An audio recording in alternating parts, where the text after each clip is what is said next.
எல்லாம் பண்ண உபயோகங்களுடைய தனிப்பெரும் கருணையோடு திருக்கைலாய பரம்பரை மெய்கடந்தான திருவாவூர் ஆதீனத்திற்கு சொந்தமான ஸ்ரீ அபிராமிக்கு உடனாகிய பாகவதீஸ்வர பெருமாளுடைய ஆலய மகா கும்பாபிஷேக பெருஞ்சாந்தி பெருவிழா அதனுடைய நிறைவு விழாவாக மாலை நிகழ்ச்சியாக திருக்கல்யாண மகோத்சவம் என்று சொல்லக்கூடிய வைபவம். கல்யாணம் அப்படின்னாக்க எவ்வளவு சிரமம் இருக்கிறது எல்லாருக்குமே தெரியும். பதவி பூர்வ புண்ணியானாம் கர்த்தனை குலசம்பதா ஜனனி ஜென்ம சௌக்கியானாம் நிச்சதே ஜென்மபத்திரிகா என்று ஸ்லோகங்கள் சொல்கின்றன. ஊர்ல நம்ம சாமிக்கு நம்ம எல்லாரும் சேர்ந்து இந்த திருக்கல்யாணம் பண்றதுக்கு நம்மளுக்கு எல்லாம் ஒரு பெரிய பாக்கியம் வேணும். ஏன்னா பரமேஸ்வரன் எல்லாருக்கும் அருளக்கூடிய நம்மளுக்கு எல்லாம் என்ன தேவையோ அது செய்யறாரு. நம்ம எல்லாம் சேர்ந்து என்ன ஆசைப்படுறோம் அப்படின்னாக்க இந்த சுவாமிக்கு கல்யாணம் பண்ணி பார்க்கறத நம்ம பார்க்கணும்னு ஆசைப்பட்டு இந்த கல்யாணத்தை பண்றோம். இந்த கல்யாணத்தை பார்க்கறதுனால என்ன ஆகுது அப்படின்னா மனசுல உள்ள சஞ்சலங்கள்லாம் நிவர்த்தி ஆகுது, குடும்பத்துல உள்ள கிரேஸ் ஏற்படுறது, மன கட்டங்கள்லாம் நிவர்த்தி ஆகுது. ஆனா பரமேஸ்வரனுக்கு கல்யாணம் பண்றதுக்கு எவ்வளவு கட்டப்பட்டாங்கிறது நம்ம கொஞ்சம் கூட உணரணும். என்ன அப்படின்னா பரமேஸ்வரனுக்கு கல்யாணம் பண்ணணும்னு எல்லாரும் 33 கோடி தேவர்களும் ஆசைப்பட்டு சாமிக்கு கல்யாணம் பண்ணணும் என்ன பண்றது அப்படின்னா ஒருத்தர் பேசிக்கிறார். அப்படின்னா அருந்ததி வசித்தார் 2 பேர். அவ 2 பேரும் முடிவெடுக்கல. பரமேஸ்வரனுக்கு இமவானுடைய பெண்ண பார்வதிய பரமேஸ்வரனுக்கு கல்யாணம் பண்ணி வச்சிருவோன்னு அருந்ததி வசித்த 2 பேரும் முடிவு பண்றாங்க. அதுக்கு 33 கோடி தேவர்கள் என்ன பண்றாங்க, வழிமுறையா. அப்ப பார்வதியை பொண்ணு கேட்க போனோம். அடுத்தது கல்யாணம் பண்ணணும்னு நினைக்கிறோம், ஒரு பொண்ணை பார்க்கிறோம், ஒரு பையனை பார்க்கிறோம், இந்த பையனுக்கு நம்ம பொண்ணை கொடுக்கலாம்னு நினைக்கிறோம். ஒரு பொண்ணுக்கு கல்யாணத்தை முடிச்சிருவோம் அப்படின்னு நம்ம பேசி நினைக்கிறோம். அதை பேசணுமே, மூளைக்கு யாரும் மணிக்கிறது அப்படிங்கும் போது அந்த அருந்ததி வசிச்சா 2 பேரும் சேர்ந்து முடிவு பண்றா. நம்ம எல்லாருமே போய் கேட்போம், பரமேஸ்வரன் கல்யாணம் பண்றது கேட்கறதுக்கு நம்மளுக்கு என்ன கிடைக்குதா, சாமிக்கே கல்யாணம் பண்ண போறோம், போய் கேட்டா என்னன்னு சொல்லி அந்த இமவான்கிட்ட போய் கேட்க போறாங்க. எங்க பையனுக்கு பரமேஸ்வரனுக்கு உங்க பொண்ணை பார்வதியை கொடுத்துருப்பா, கல்யாணம் பண்ணி சொல்றோம் அப்படின்னு. பொண்ணு வீட்டுல எப்போதுமே கொஞ்சம் குசுப்பு உண்டு. என்ன உடனே 3 சொல்லி வந்தாங்க. பார்த்து சொல்றேன், தாய் மாமாட்ட கேட்டு சொல்றேன், பேசிட்டு நான் சொல்றேன், அவசரப்பட வேண்டாம் அப்படின்னா. அப்ப அந்த பரமேஸ்வரனுக்கு அந்த மாதிரி சொல்றாங்க. என்ன சொல்றாங்க அப்படின்னாக்க, சரி எப்படிப்பா நான் உடனே ஒத்துக்க முடியாது சொல்றேன் அப்படின்னு.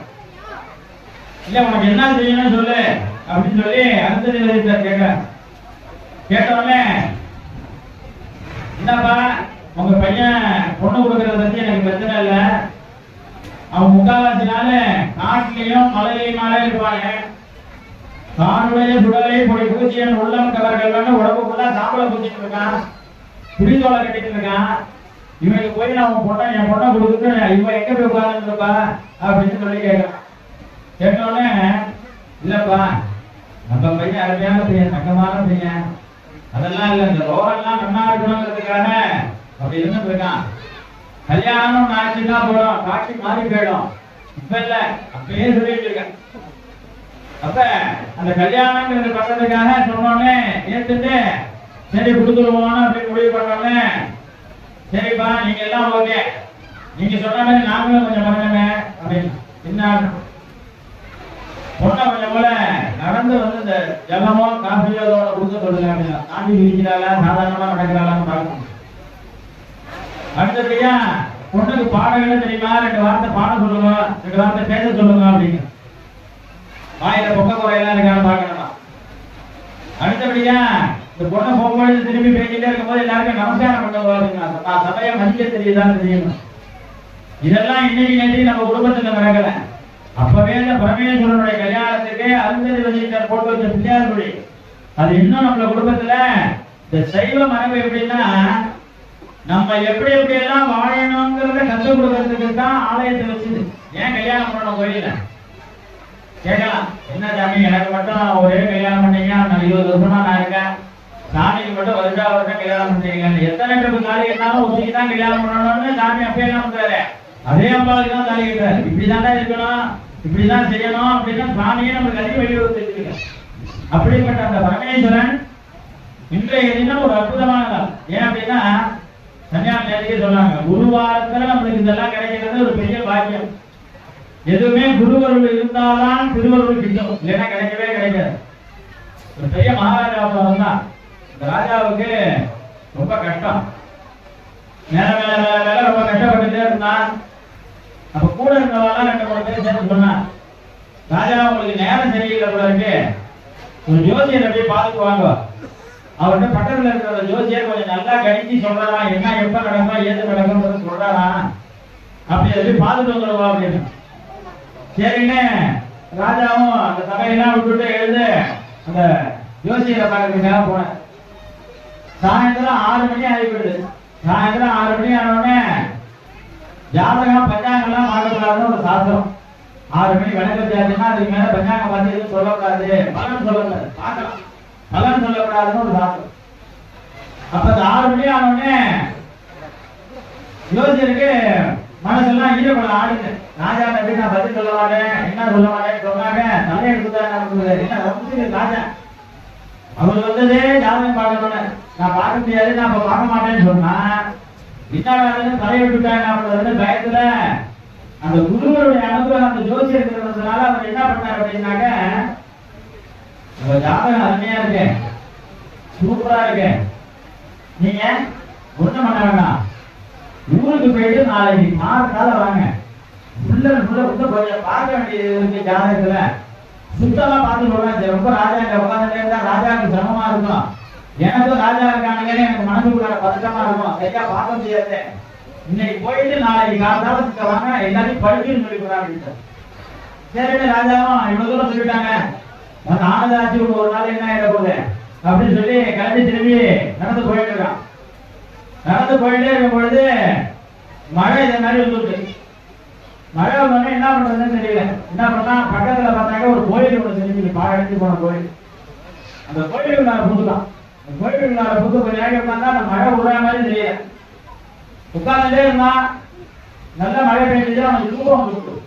இந்த குழுவுக்கு நல்லா ஜம்மனு தூக்க ஆரம்பிச்சுட்டான்.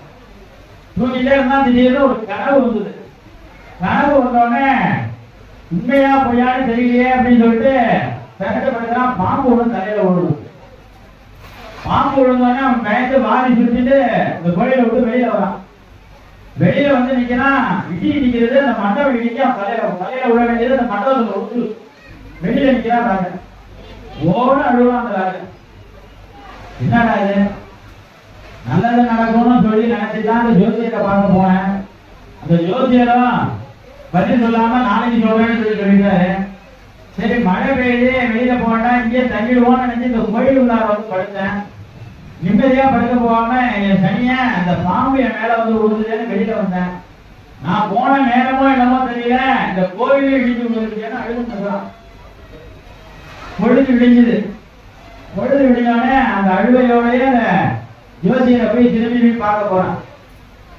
ஜோசியரை போய் பார்த்தோன்னே ஜோசியனுக்கு ஒரு அதிர்ச்சியா இருக்கு. ஏன் அப்படின்னாக்க அன்னைக்கு நைட்டு 12 மணியோட அவனோட ஆயுள் காலம் முடிய போகுது. ஜாதகத்துல தெரிஞ்சு போச்சு. இத சொன்னா அந்த 12 மணி வரைக்கும் அவன் நிம்மதியா இருக்க. அவன் இத்தனை நாள் பட்ட கஷ்டத்தோட 12 மணிக்கு நம்ம உயிர் போக போறதுன்னு நினைச்ச உடனே அந்த போற உயிர் 2 மணி நேரம் முன்னாடியே போயிடும். 2 மணி நேரம் முன்னாடி போனா அந்த பாவம் அந்த ஜோசியருக்கு போய் சேரும். அப்ப அதனால அந்த ஜோசியர் என்ன பண்ணா குருவோட சமயோஜிதான் இன்னைக்கு போயிட்டு நாளைக்கு வான்னு சொன்னான் இல்லையா, போய் அவன் போய் எங்க மிச்சலாம் அவனுக்கு சந்தேகம் என்ன நம்ம நாளைக்கு வான்னு சொன்னே, இவன் 12 மணியோட என்னோட ஆயுள் முடிஞ்சு போச்சு, எப்படி வந்துருக்கிறான் என்ன நடந்ததுன்னு தெரியலையே அப்படின்னா தலையை பார்க்கறான் காலை பார்க்கறான் ஆவியா வந்துருக்குதான் யோசிக்கிறேன். உடனே கொஞ்ச நேரம் கழிச்சு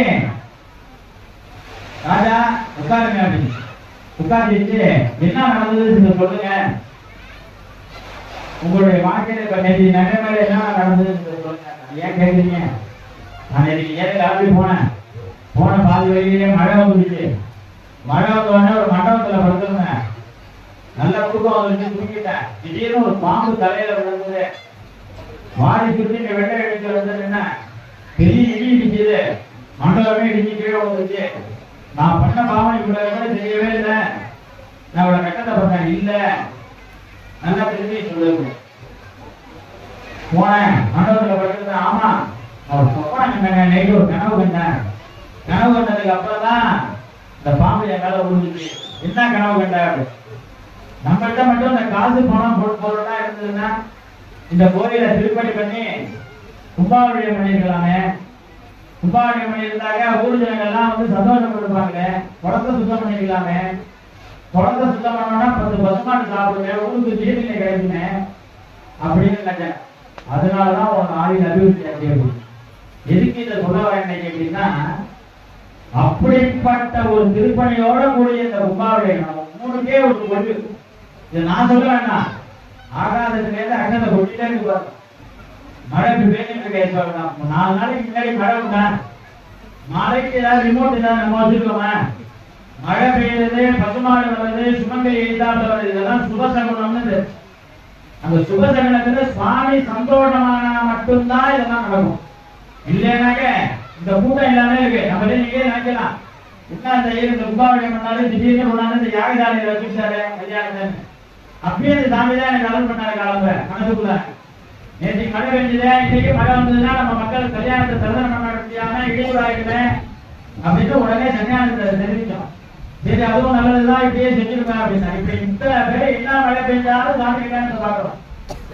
எந்த தடையுமே சுவாமி நம்மளுக்கு கொடுக்காத அளவுக்கு இந்த கும்பாபிஷேகத்தை நமக்கு ஏற்படுத்தி கொடுக்குறாங்க. அதுதான் மேடை நடக்கணும். யாகசால பூஜை நடந்தது, மழை பெஞ்சுதா, யாராவது எழுந்திருந்ததா? எந்த இடத்துல கிடையாது.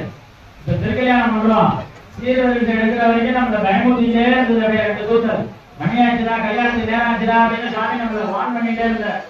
சீர்வரிசை எடுக்கிறது சாமி மண்டபத்துக்கு வந்தது பாருங்க, வாழ மழை பெய்யுது. அப்ப தெய்வம் நம்மகிட்ட தான் இருக்கு. இன்னைக்கு நான் சொல்றது என்னன்னா, இன்னைக்கு மட்டும் இத்தனை பேர் இந்த கோயிலுக்கு வந்தது கிடையாது. டெய்லி இந்த கோயிலுக்கு வரணும். இந்த நேரத்துக்கு வரணும்னு நான் சொல்லுவேன். காலையில் 8 மணிக்கு தான் வரணும், 7 மணிக்கு தான் வரணும், 10 மணிக்கு தான் வரணும்னு நான் சொல்லுவேன். உங்களுக்கு எந்த நேரம் செய்யாதுன்னு உங்களுக்கு தோன்றதோ அந்த நேரத்தை வந்து கோயிலோட சுற்றி சுத்தணும், ஒரு விளக்கிடணும். விளக்கிட்டு சாமி வழிபாடு பண்ணாலே நம்ம ஜென்மா 7 ஜென்மாவோட செய்த பாவங்கள் தான் போகும். இப்படிப்பட்ட கும்பாபிஷேகம் நம்ம எல்லாம் பார்க்கறதுக்கு பெரிய பாக்கியம் பண்ணியிருக்கோம். இப்பொழுது குருமாசனிதானம் அவருடைய அருளாசி, அதனை தொடர்ந்து திருமங்கலி தானம், தீபாராதனை, அருள் பிரசாதங்கள் எல்லாம் வழங்குவார்கள். மெய்யர்கள் அமைதி காத்து தரிசிக்குமாறு வேண்டி நிரப்பி கேட்டுக்கொள்கிறோம்.